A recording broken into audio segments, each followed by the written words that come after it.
Paladins' newest champion has just been announced, and that is Ashe, the War Machine, and she's going to be a frontliner, and she's a female knight donned in chunky and gothic armor, big bracers and pauldrons, and wielding a massive flat cannon with spicy explosives to go in hand, and something that looks a lot like lava inside the barrel. Not to mention she's carrying around her own war flag, and what Hi-Rez Devs has said is that her lore is that she has been the siege unit within the realm, so whether she's been involved with some wars, knocking down castles, we can only speculate at this moment.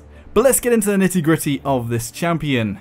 Her base health is 5,750 health points, which is fairly high and rather tanky in the game. Her main attack comes from this flat cannon with these big spiky balls, and it's a projectile that detonates at range, at a sort of mid-range, or if you hit an enemy, and basically does AoE damage, which is basically spread in a circular area, and it does 400 damage at the center, and it lowers as it goes out towards the edge. And a flat cannon carries 8 rounds, or 8 of these big spiky explosive balls. Her first ability is Kinetic Burst. What happens with this visually is awesome, so basically flames start coming around her flat cannon. It's almost like revving up an engine or something like that, and it basically gives a big knockback in a cone, so you basically hit all enemies that are directly in front of you, and it knocks back pretty damn far and does 300 damage. And this ability has a 5-second cooldown. Her second ability is her Siege Shield. This is a shallow shield that covers in an area in front of you, but also is on wheels, so moves forwards. This can be slowed down with a legendary I'm going to talk about in a second. Basically, it's a riot shield that moves on its own, and if all your allies come behind it, they can follow it and advance to the point. Her third ability is Shoulder Bash. Basically, she goes into an animation, she goes to the ground, gets ready to run, and then suddenly bursts forwards, almost as if she's flying or sort of pushed herself off with some incredible strength, and she can charge pretty damn far. And this is on a 10-second cooldown, and once it hits an enemy it does 800 damage and also knocks them back. This could also be used for an escape ability, but because you're rooted at the start and you have to go to the ground, you could be bursted down if you're not careful, although there's another legendary card that's going to help with just that. Finally, the big bada boom, the ultimate for Ashe, and this is Assert Dominance. Basically, she drops her flag onto the ground, smashing it in, causing a rippling effect in a circle around her where the flag's effect is taking place. Once you hit on the ground, if an enemy's in the AoE, it deals 300 damage and gives a slight knock up, a bit like Inara does.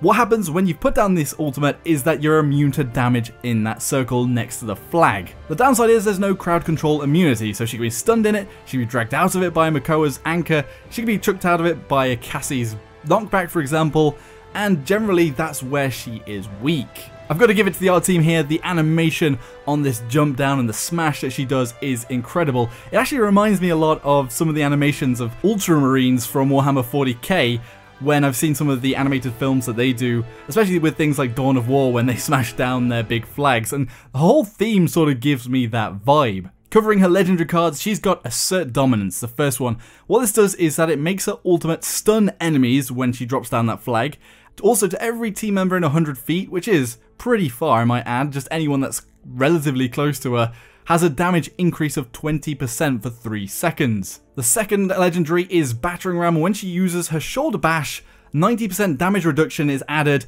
and she gets crowd control immunity. This is her escape. I talked about before, she goes into the animation so she's very vulnerable, but if she's got 90% damage reduction, it's going to be extremely hard to burst her down before she can actually escape. The final legendary slows down the shield and gives it 3,000 extra hit points, which is quite a big deal for her shielding, and also being able to progress with the shield and not have it run away without you. So coming back a bit more to the visuals, she's got this very striking red hair and sort of dark theme to her, almost in line with things like Androxus, and almost the opposite of Fernando with this sort of like gleaming perfect knight. She doesn't exactly seem evil, but she seems more like she'd get into the gritty work, maybe taking on bounties and things like that, maybe working outside of the law. Maybe that's why the Hi-Rez devs chose to use Lex in this and bash them off the edge, because they're not really working together. Finally, in the artwork, her animation on her pose where she sits on a weapon is pretty awesome, and just generally a bit different to everybody else's so far. Because she has so much interaction with the weapon as she sits down,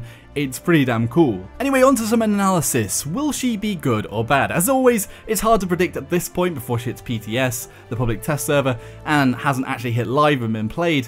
but we can get a gist of a few things at the moment. Her damage actually isn't that insane. What's big about it is that it's in such a large area and it can do a lot of sustained damage. So Ashe is definitely one of the champions that wants to get on the point and establish themselves, and can especially establish themselves when they use their ultimate.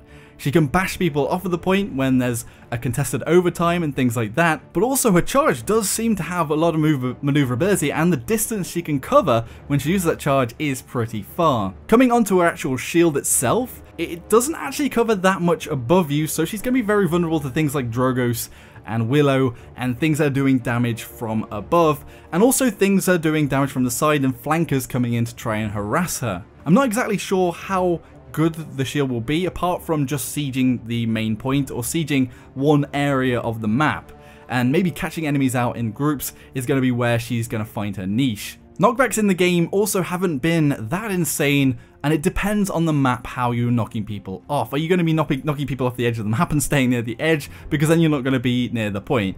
And when you use it on the point, not everything does all that much damage. Her shoulder bash does with 800 damage, but her kinetic burst only does 300 damage but with a big knockback. Whilst it could knock people off the point, it's not exactly doing all that much to them, and then you're going to be stuck on the point, maybe taking damage. I think we're ready to see how this works out in game, but it could be fun and really shake things up. And I think definitely going against, say, 2 tanks, being able to nudge them off and throw them out of sync and throw them away from each other is going to be a big thing, and could really cripple the double tank meta, which does seem to still play a lot in the competitive scene, so we might see her nudging in there. Her ultimate also is sort of a free pass for holding the point in those clutch 99% situations, and 100% damage reduction is pretty insane. But again, the CC is going to be what counters her, but is the damage reduction itself and the area just too overpowered as it comes out currently? Probably not. Probably the CC might be enough to deal with her, and also the timer or getting onto the point with her and looking at somebody else and firing at somebody else, because often in games you go for the damage dealers, the flankers, the healers first before you go to the tank anyway, and a main damage on the flak isn't that insane in terms of burst until it starts getting comboed with all the stuns and things, but then she's moving off of the point. Anyway, what does everybody else think about Ashe coming forward? Do you think she's going to be great? Do you think she looks great? And do you think that she's going to be in the meta or not? Be sure to let me know in the comments section below. If you enjoyed the video, be sure to hit that like button, subscribe for more of my content, and I'll see you all next time. Joshino.